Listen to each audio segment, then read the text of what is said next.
The rhythms of faith and devotion fill this space with serenity and joy. Presenting before you a soulful connection to the divine.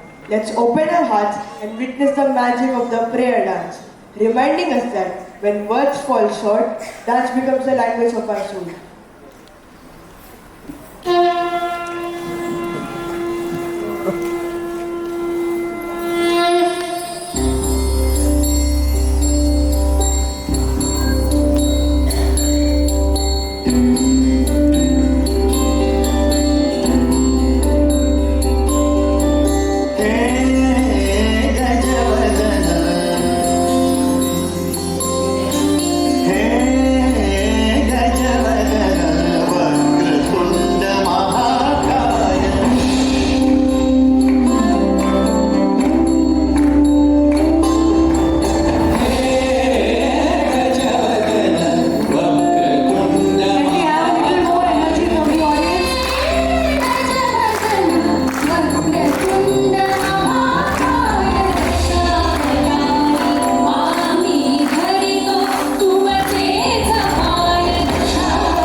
Special occasion with harmony and happiness. So ladies and gentlemen, let us immerse ourselves in the warm wishes and the sweet melodies presented by our talented choir. Let's give them a big round of applause as they take up the stage.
A warm smile and a few kind words.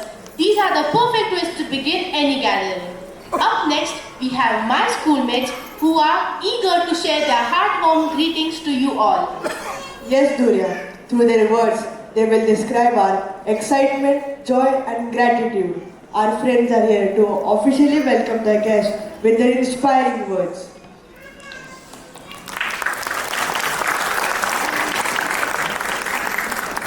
the beginning.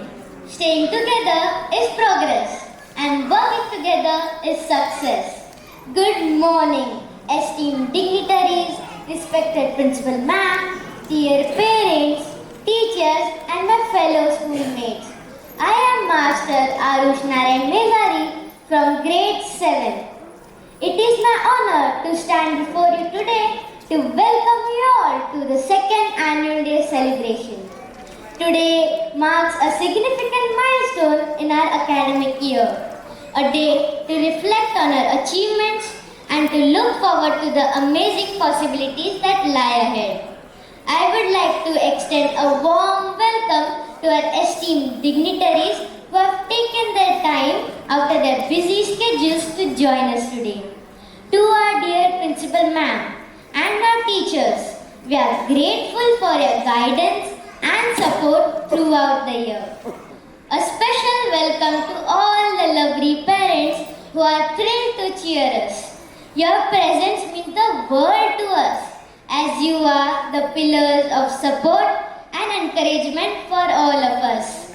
Today's program is packed with exciting performances, awards, recognition of achievements. I would like to invite you to participate fully into the celebration. Once again, I welcome you all to the second annual day celebration. Let us come together and make this day a memorable one. Thank you.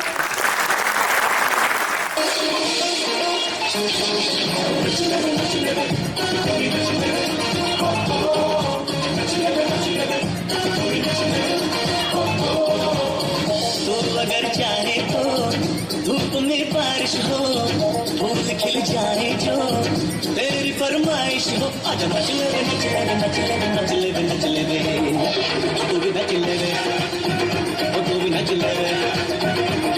तू चाहे तो हवाएं तेरे ही गीत गाए, तू चाहे तो सितारे तेरे रास्ते सजाए, जितने भी आसमां है तेरे आगे सर झुकाए। आज नच ले रे, नच ले रे, नच ले रे, नच ले रे, नच ले रे, तू भी नच ले रे, तू भी नच ले रे, तू भी नच ले रे, तू भी नच ले रे।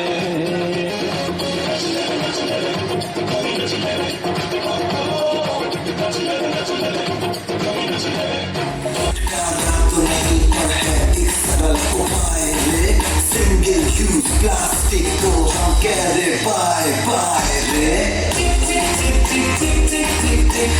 कसम ये खाए प्लास्टिक ना पाए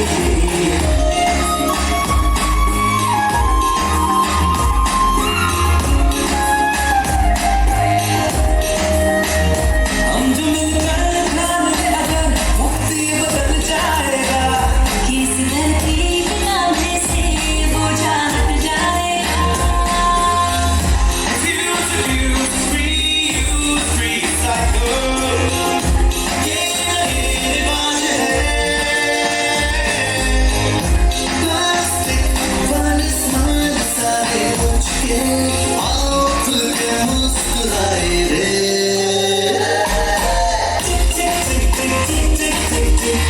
कसम ये खाए प्लास्टिक ना पाए रे। कसम ये खाए प्लास्टिक ना पाए रे। कसम ये खाए प्लास्टिक ना पाए रे। कसम ये खाए tournament. Master Ojas Malapurkar from grade 8.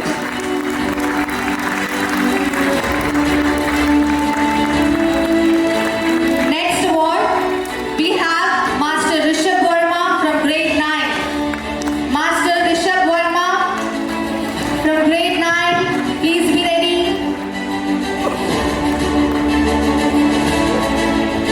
We have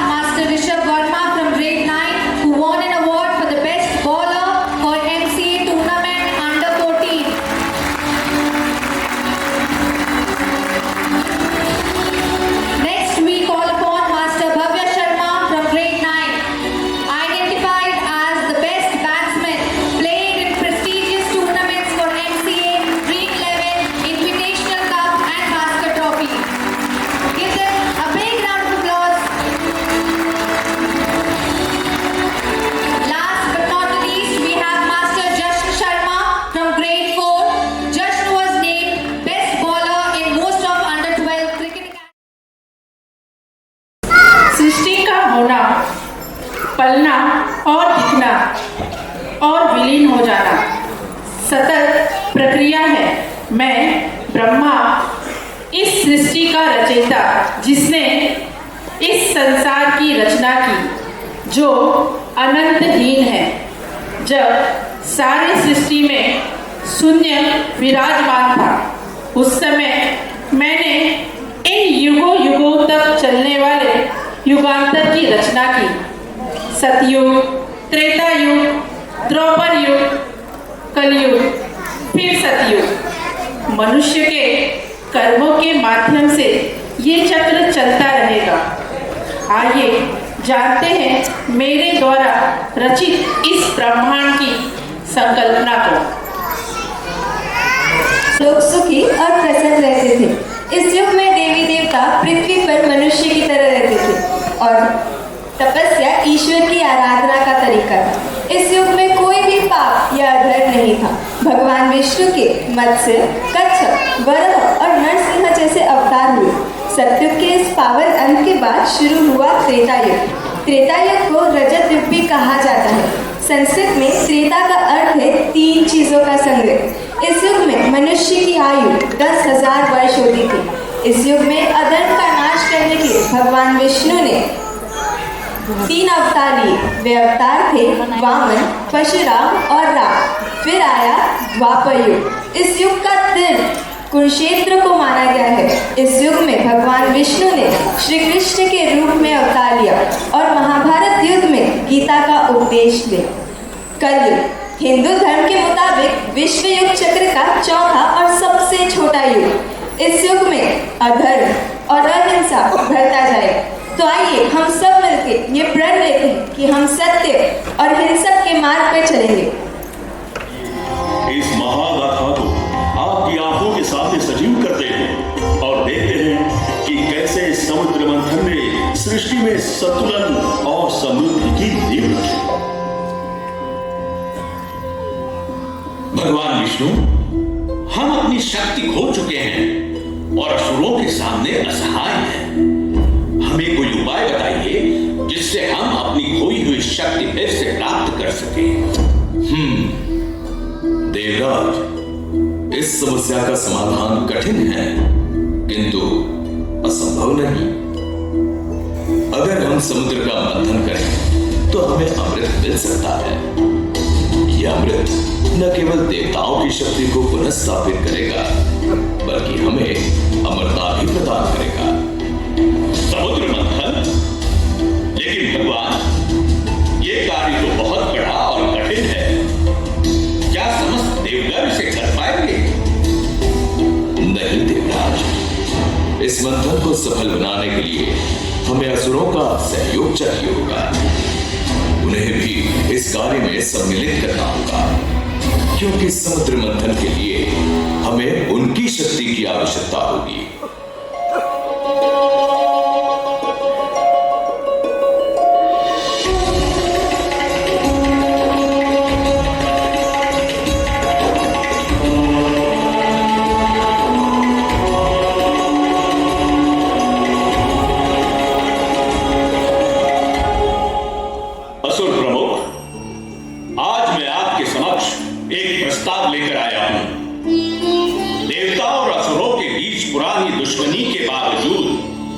इस समय हम एक ही उद्देश्य के लिए एकजुट हो सकते हैं, अमृत की प्राप्ति के लिए। इंद्र, यह पहली बार है जब तुम देवराज हमारे सामने इस तरह झुक रहे हो। लेकिन अमृत की लालसा इतनी बड़ी है कि हम भी इसे ठुकरा नहीं सकते। पर याद रहे, हमें हमारे हिस्से का अमृत जरूर मिलेगा। बिल्कुल, हम इस महासमर में एक साथ मिलकर मंथन करेंगे। अमृत प्राप्ति के बाद उसे बराबर बांटा जाएगा। ठीक है, हम इस प्रस्ताव को स्वीकार करते हैं, लेकिन इस कार्य में हमें कोई छल नहीं चाहिए। आप निश्चिंत रहिए, यह मंथन सभी के लिए लाभकारी होगा।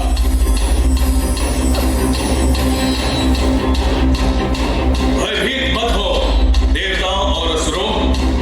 इस हलाहल का प्रचंड असर सृष्टि को नष्ट कर सकता है, किंतु मैं इसे अपने कंठ में धारण करूंगा।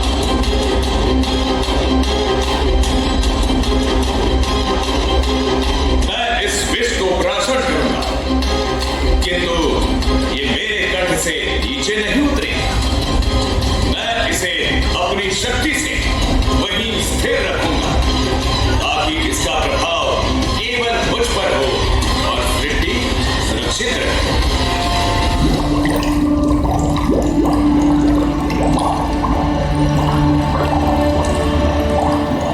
क्या मैं आपसे कुछ बात कर सकती हूँ? बेशक मंदोदरी, कहो आपको क्या परेशानी है? ये आप ही हैं जो मुझे परेशान करते हैं। आपने सीता का अपहरण करके हम सबके लिए संकट खड़ा कर दिया है।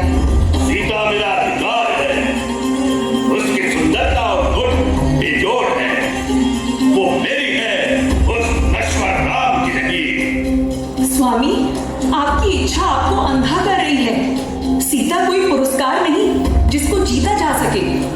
वह एक समर्पित पत्नी है और उसके अपहरण ने राम और उनके सहयोगियों को हमारे दरवाजे पर लाकर खड़ा कर दिया है। राम का मेरे से कोई मुकाबला नहीं है। मैं महान रावण हूँ, विश्व विजेता हूँ। सभी प्राणियों में सबसे महान रावण की शक्ति को देखो।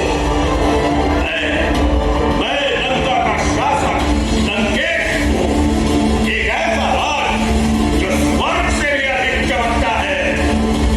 मैंने सबसे शक्तिशाली देवताओं और राक्षसों को समान रूप से हराया है। यहाँ तक कि देवताओं के राजा इंद्र भी मेरे नाम के उल्लेख मात्र से काट दिया है। मैंने वेदों और शास्त्रों में कौशल्य प्राप्त किया है। मेरे 10 सिर मेरे सर्वोच्च बुद्धि और शक्ति के पहलू को दर्शाते हैं। मेरी 20 भुजाएं पहाड़ों को कुचलने और सेनाओं को हराने की शक्ति रखती है। मेरी विजयों ने मेरा नाम तीनों लोकों में फैला दिया है।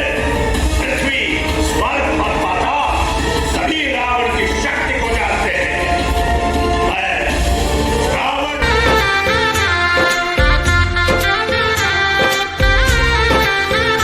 आज गली गली अवध सजाएंगे, आज पग पग पलक बिछाएंगे। ओ आज गली गली अवध सजाएंगे, आज पग पग पलक बिछाएंगे। आज सूखे हुए पेड़ फल जाएंगे, नैना भीगे भीगे जाए कैसे खुशी ये छुपाए राम आएंगे। कुछ समझ न पाए कहाँ फूल बिछाए राम आएंगे। नैना भीगे भीगे जाए कैसे खुशी ये छुपाए राम आएंगे। कुछ समझ न पाए कहाँ फूल बिछाए राम आएंगे।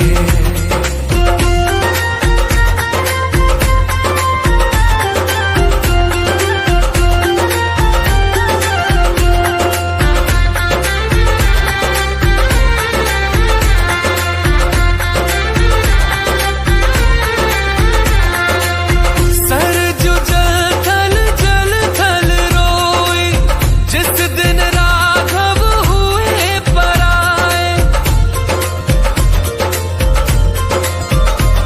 ओ बिरहा के 100 पर्वत पिघले, हे रघुराई तब तुम आए। ये वही क्षण है निरंजन जिसको दशरथ देख न पाए।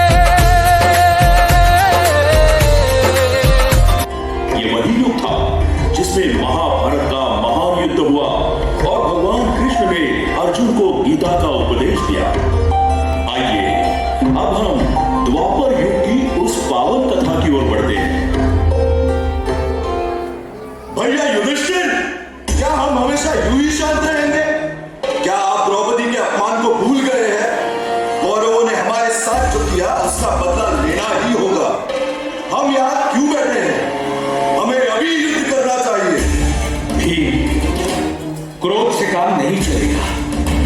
कौरवों की सेना में भीम के समान बलवान योद्धा और कर्ण जैसे वीर हैं। गुरु द्रोण और भीष्म पितामह जैसे रणवीर भी उनके साथ हैं। युद्ध केवल शक्ति से नहीं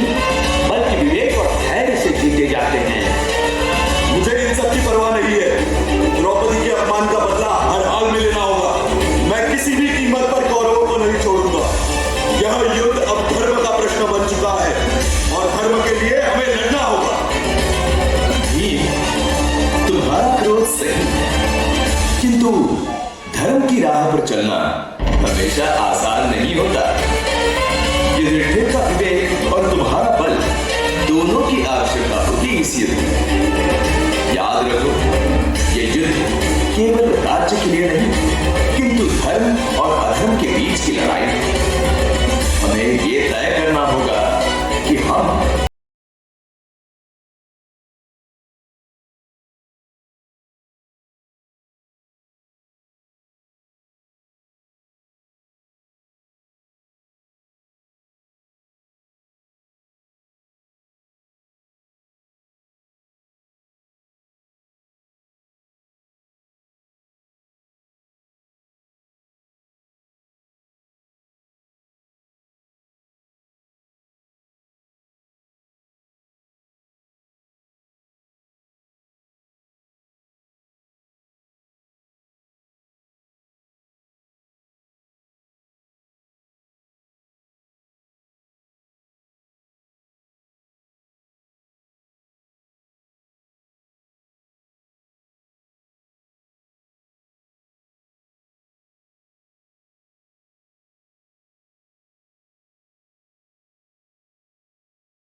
भविष्यवाणी हमारे शास्त्रों में की गई है। जब अधर्म और अत्याचार अपने चरम पर होंगे, तब भगवान विष्णु का अंतिम अवतार कल्कि अवतार इस धरती पर अवतरित होगा। कल्कि अवतार जो एक दिव्य योद्धा के रूप में प्रकट होंगे, अन्याय, अधर्म और अज्ञानता का विनाश करेंगे। उनके हाथों में होगी एक दिव्य तलवार जो अंधकार और असत्य को काटते हुए धर्म की स्थापना करेगी। जहां अंधकार और अधर्म का बोलबाला है, लेकिन अब हमें ये सोचने का समय है कि हम अपने कर्मों और संकल्पों से कैसे पुनः सत्ययुग की ओर बढ़ सकते हैं। ये एक नई शुरुआत का समय है, जहां हर व्यक्ति अपने भीतर के अंधकार को मिटाकर धर्म और सत्य के मार्ग पर चलने का संकल्प ले। आइए हम सभी मिलकर ऐसा युग रचें जहां सत्य, न्याय और सद्भावना का राज हो, जहां हर दिल में शांति और हर जीवन में सुख का प्रकाश हो। ये हमारा संकल्प हो कि हम अपनी चेतना और कर्मों से सत्ययुग की पुनः स्थापना करें। तो आइए हम फिर से चलते हैं सतयुग की ओर, सतयुग की ओर।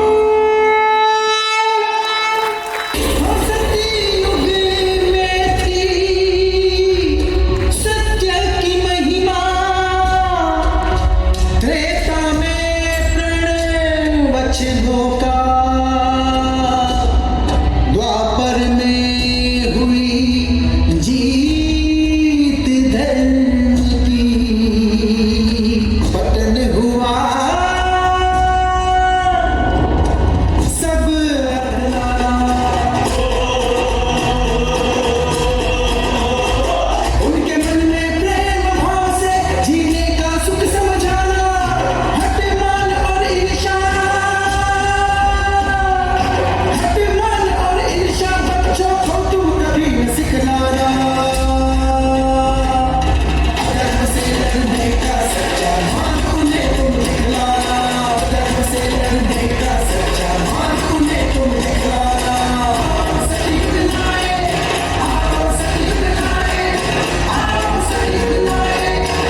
We once again thank you for all our dear students. We get ready for the national anthem. Can we have the AV please? Jana Gana